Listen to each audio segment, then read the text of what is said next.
ভারতের সাথে উত্তেজনাকর পরিস্থিতির বিষয়ে জাতিসংঘ নিরাপত্তা পরিষদকে আনুষ্ঠানিকভাবে জানাবে পাকিস্তান।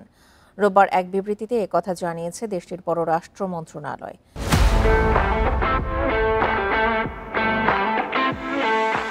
বিবৃতিতে বলা হয়েছে, দিল্লির আক্রমণাত্মক কর্মকাণ্ড, উস্কানি ও উস্কানিমূলক বক্তব্য সম্পর্কে নিরাপত্তা পরিষদকে জানানো হবে।